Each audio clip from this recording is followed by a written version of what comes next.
touched on that in the last lecture. And we're also going to be talking about the thoracic cage or bony thorax. The sacrum is at the base of your lumbar vertebra, and it is considered to be 5 fused vertebrae at sacrum 1 through 5, but they're fused together so they cannot move.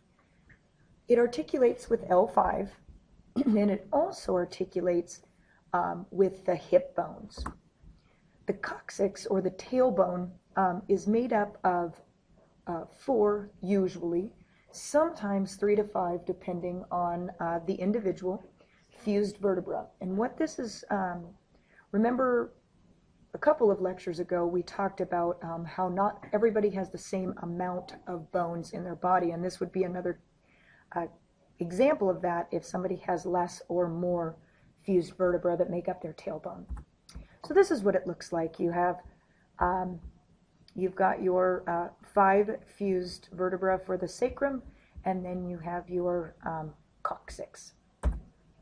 And this is just a posterior view. The other one was an anterior view of the same thing. Now your bony thorax or thoracic cage, we talked in chapter 1 about a thoracic cavity, and so it's all the same. Basically, the bony thorax are your ribs and your sternum that are going to protect your heart, your lungs, and some other organs. The functions are to, like I said, protect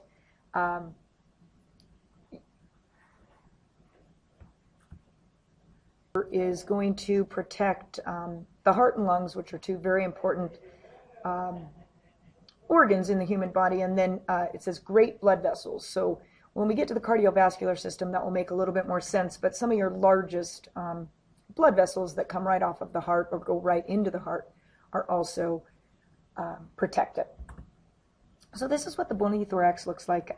On each side, we have 12 ribs, and we have what we call true ribs, false ribs, and floating ribs. And then we have that costal cartilage, which we talked about. Costal cartilage is made up of hyaline cartilage, and it's where we articulate our ribs with our sternum. The sternum itself is looks like one bone, but it's actually the fusion of 3 bones. And so what it is at the very top, the superior portion, it's called the manubrium. That's the bone name. The majority of it is called the body, and then there's this point at the end that's called a xiphoid process. When it comes to your ribs, there are 12 pairs, like I said, on each side.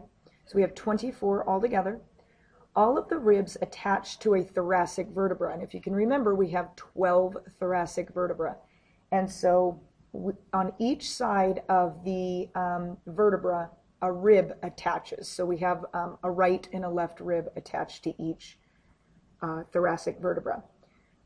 There are 7 pair of true ribs, which all that means is that the bone itself is attached directly to a piece of cartilage that is then directly attached to the sternum. And I will show you guys this when we look at the sternum, etc. Are considered to be false ribs. And so what that means is that they're indirectly attached to the sternum via costal cartilage. So they all are going to come off of the thoracic vertebra, but then they all are going to attach to the same basic piece of cartilage so that it then fuses to the sternum. And then finally, 11 and 12, they're at the very, very bottom portion of the rib cage or the bony thorax. They are considered floating because they do not attach to the sternum at all, so they don't attach to anything in the front. So again, here's the picture. So you can see that we have true ribs that are going to be attached to their own piece of cartilage. So each one of these has its own piece of cartilage that then attaches to the sternum.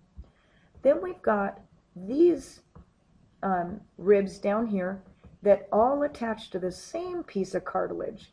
that is going to attach to the sternum, and those are considered to be false ribs. And then we have this rib and this rib that do not articulate at all with the sternum. The structure of the rib is just, it's a flat bone, and it consists of a couple of different parts: a head, a neck, a tubercle, which is a marking, and a shaft. And then you get to the appendicular skeleton. When we get to looking at the bones, you guys are going to be mostly looking at the appendicular skeleton, and that just means it's every other bone in the human body except the skull, the spinal column, and that bony thorax.